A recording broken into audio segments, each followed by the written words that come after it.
So as we sail around the world, every now and then, we get the opportunity to see a place that is so beautiful and so historically significant that I can actually say that it's one of the most important places in the world. Istanbul in modern day Turkey has been an important city for thousands of years. As Rome declined, Istanbul, or as it was then called Constantinople, upheld the torch of civilization while the rest of Europe descended into the Dark Ages. Yet it's also been at the core of the Islamic world when the Ottoman Empire ruled the majority of the Mediterranean. Istanbul stands at the junction of two separate continents, and it's at the epicenter of the clash between two very different worldviews. And it's in this city that the Hagia Sophia, once the most advanced man-made structure on the planet, has been used to praise two different gods over the course of a millennia. All of its beauty, complex history, and symbolism for raw human achievement can still be seen on its 1,500-year-old walls. But today the Hagia Sophia is at the front line of a new fight, the culture war between the secularism of the West and the religious conservatism of the Middle East. So although we won't be sailing this week, I hope you will join us on our road trip across Western Turkey to find out why we consider the Hagia Sophia to be one of the most important places in the world.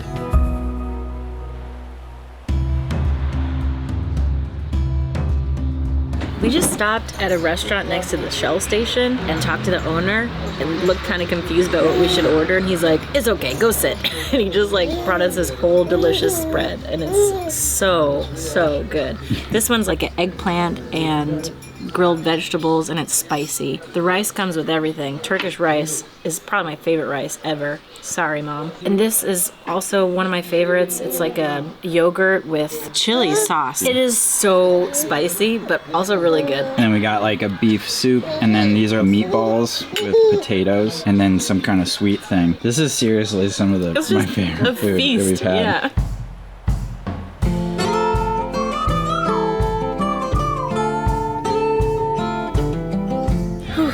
Well, we just got into the city. There's traffic everywhere. There's people like in these very, very small streets, which we don't know if they're one way or not. So we're just like following the GPS, hoping we're not going the wrong way. Whew, it's just pretty intense. Now it's like just straight up giving up on me. The GPS? Yeah. But you do a really good job of keeping your cool. I would just pull over and give up. Dude, why has the GPS just straight up given up though? That's like the least reassuring part of this whole Technically it says thing. it's rerouting. But it's been saying that for a while now. Yeah, I've never in my life driven somewhere where people are like, where humans are so unafraid of getting hit by a car. Like they're just like, if my body is in front of that vehicle, they will stop. You know what I mean? Right. This is like a crazy video game, yeah. You know? Because the cars are like, hurry, dude, why are you being so slow and lame? And then like there's people everywhere, so you're getting pressured to go quick, you're getting pressured not to kill anybody, you know what I mean? There's like super small gaps to pass through. Right. Whoa. I can't believe we found this spot. We found the narrowest spot this car could possibly fit in, like right next to the Airbnb. If that's the right address. This car is not moving. Yeah. For like the next 5 days. Is that funny, Isa? She's like, okay, let's get the heck out of here. Yeah.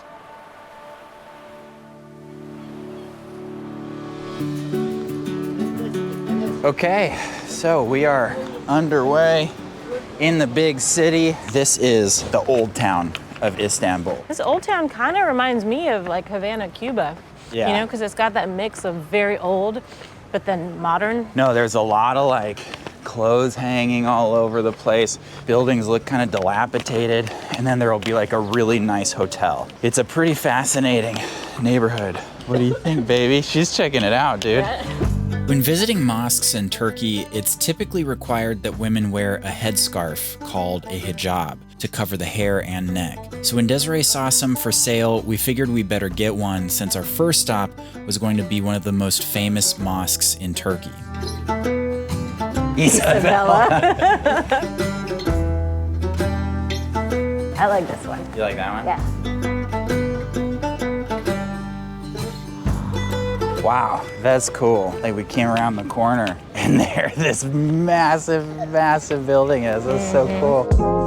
The Sultan Ahmed Mosque, commonly known as the Blue Mosque, was built in the early 1600s and is one of the most historically important mosques in the world. It's a masterpiece of Ottoman Islamic architecture, which was a style that combined Byzantine elements from the nearby Hagia Sophia with traditional Islamic architecture. Wow, look at this. Yeah, very cool. So if you don't have a scarf, Can I they use give this you one? one here. For skirt?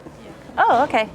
Thank you. Oh, so you can't have pants, you have to have a skirt. Buddy, looking good. Flattering or what?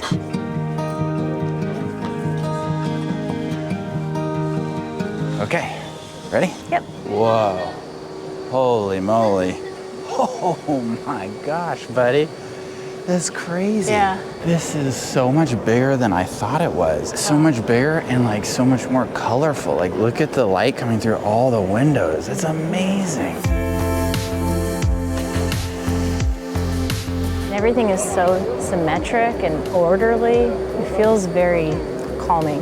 I really like how there's just patterns everywhere. Yeah, so that was one thing that I learned is that like in Christian churches, there's a lot of images of people, like whether it be Jesus or saints or angels, but in mosques, they don't want to have any depictions of people because they think that that takes away from the focus on Allah. So they want all of the focus to be on the concept of the divine and not on any individual human. So you won't see any paintings of people. There's no depictions of stories or anything. It's all just written script. So a lot of what you see is Arabic handwriting. There's a big column, buddy. Yeah. Oh my gosh. That is huge.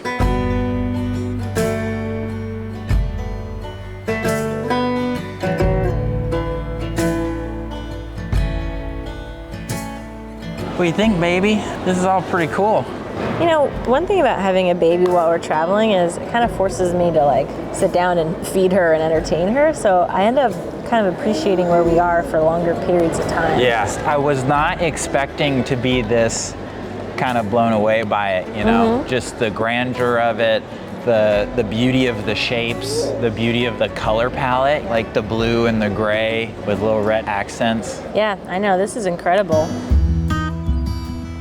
Okay, so next we are heading to the Hagia Sophia, which used to be one of the largest cathedrals in the world, and now it is one of the largest mosques in the world. It's just so crazy to see, like the Blue Mosque is right there, Hagia Sophia is right here. It's like everywhere you look, there's just absurdly massive man-made stuff. The Hagia Sophia is one of the most important and influential structures in all of human history. But before I explain, we need a quick history breakdown. In the year 330 of the current era, the Roman Empire moved its capital from Rome to Constantinople, which is modern-day Istanbul. After the empire had officially converted to Christianity, Emperor Justinian I wanted to build the greatest structure in the world to contribute to the glory of the empire and its new religion. Built in the year 537 of the current era, the Hagia Sophia, which is Greek for holy wisdom, was an architectural wonder. Nothing even close to its size and grandeur had ever even been attempted. Although the pyramids are larger in overall size, the pyramids had relatively small and cavernous interior spaces, making them more like large mounds of stone rather than buildings. The Hagia Sophia, on the other hand, is a giant shell, housing massive open interior spaces to the point where the Statue of Liberty could fit beneath the dome with room to spare. When it was first built, the Hagia Sophia was the largest enclosed building in the world.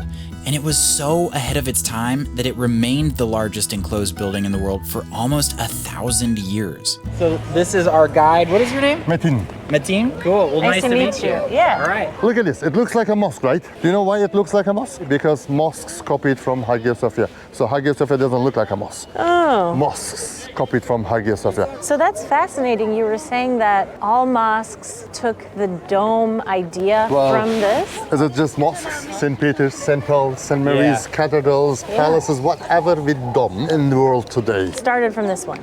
This is milestone in world architecture, guys. That's why really Hagia Sophia, it's one of the most important structures in the world to see. These are actually what you see on the ceiling now. It's plaster on top of mosaics. Mosaics, you know, this was a church. Of course, in the church they used to have pictures of Jesus, Virgin Mary, John the Baptist, or emperors, saints. But in the mosque, pictures, symbol, figures, face, not allowed. 1453, when it became mosque, Ottomans, they didn't destroy them, but they plastered, they covered them. And you know what? The plaster preserved the mosaics underneath for 408 years. But when it became a museum, they uncovered the plaster so people were able to see. Let's see one of it. Up there, you see? Oh, yeah. Emperor Alexandros. It's a mosaic from 10th century. So 1453, it was plastered. 1935, unplastered. 60 million pieces of mosaics up here. 60 million? 60 million. Wow. So look at these mosaics. They've been unplastered. And when we get closer to them, you will see yellows are gold and all the others are natural colors of the stone. There's no dye. So like the blue is natural? Yes, and then there's like how many different tones of blue on it. So it's a hard work. You have to find like different tones. Yeah, you're right. It's like each color, there's like a dark shade, a light shade, a middle shade. And I mean, I'd say each one is like a little smaller than my pinky nail, and you think about making all that. The face you see there, it's an angel. You see there are 4 of them. Angels with 6 wings, 8 wings. You know, in Christianity, they call them seraphims. It's known as the top rank angels, protector of the heaven. The idea here, the dome is gate of the heaven. And they are protecting the gate of the heaven here. How old is that? Those are about 8th, 9th century. So it's kind of random, but the images of the seraphim really struck me for some reason. And I think it's because this artwork is so old that it has a much more otherworldly feel than more recent Christian artwork. Seraphim have 6 wings, but they only use 2 of them to fly.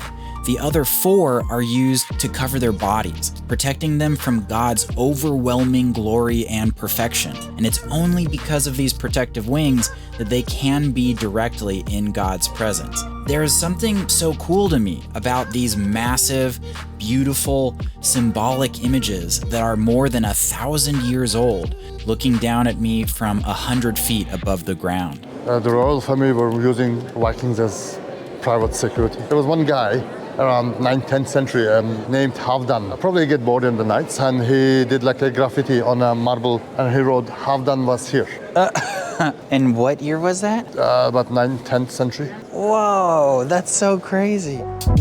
In 1453, when the Ottomans conquered Constantinople, about 900 years after the Hagia Sophia was built, the city was renamed Istanbul, and the Hagia Sophia was converted into a mosque. Fast forward about 500 years to 1922, when the Ottoman Empire fell, Turkey was dangerously close to being carved up by the colonial powers, as was done with much of the Middle East. But this fate was avoided thanks to the leadership of this man, modern Turkey's founding father, Mustafa Kemal Ataturk. So this man is so revered in Western Turkey, at least, that we've seen his picture in just about every single building that we've stepped foot in. He's celebrated for leading the Turkish War of Independence in the 1920s, but more importantly, he implemented sweeping and dramatic secular reforms. The biggest is that he separated religion and state in Turkey. He also established the country as a democratic republic and adopted secular legal codes that abolished the Islamic courts. His emphasis on women's rights, economic development, and secular education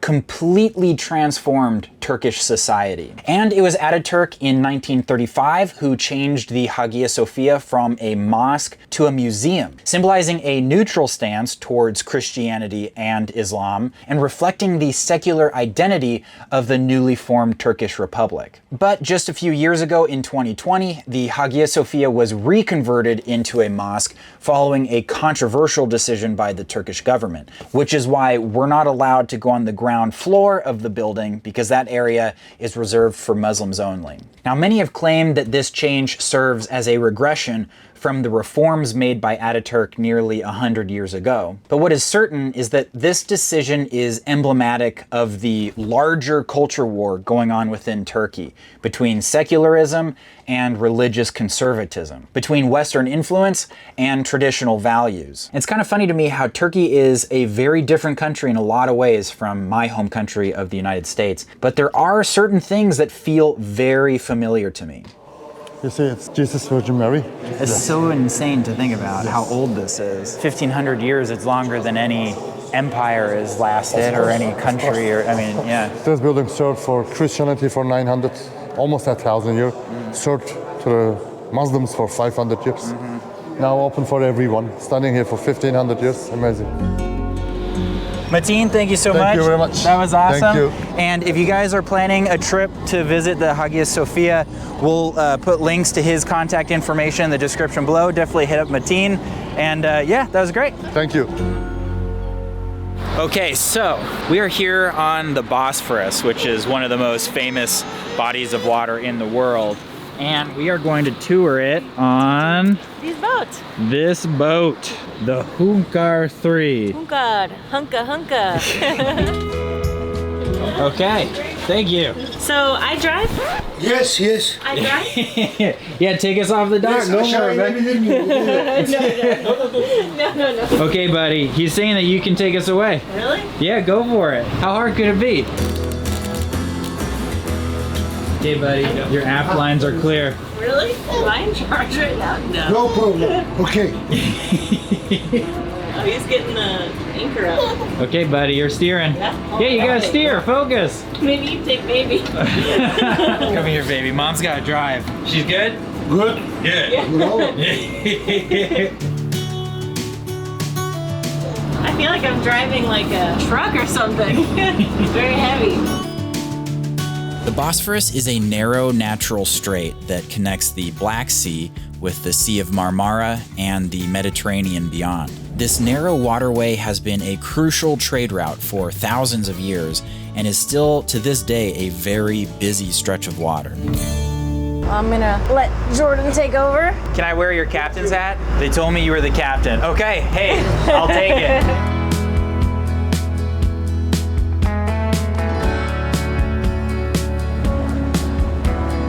Oh, that's good. Nothing like a hot cup of tea on the bow of a boat in one of the world's most famous straits. Issa's like, I will take some too.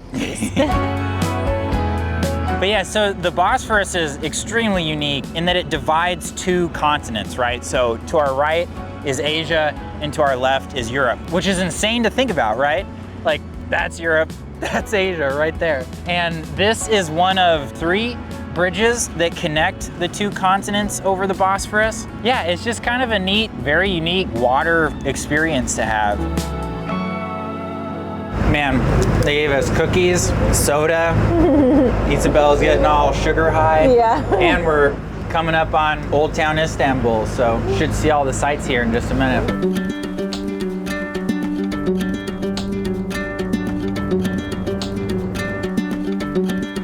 You see the birds? Yeah, they're everywhere. They're everywhere. This is a Matrix move right here. Yeah, I think my favorite part about the tour was just looking around and seeing all the mosques just dotting the coastline. You know, it's just so different from what I'm used to, and it's so beautiful. Okay. Okay. Thank you very much. That was very fun. Teşekkür ederim. Well, how was that, bud? That was really cool. I don't know, it was just fun kind of being back in our element again, you know? Yeah. I feel so out of place in a city. Yeah.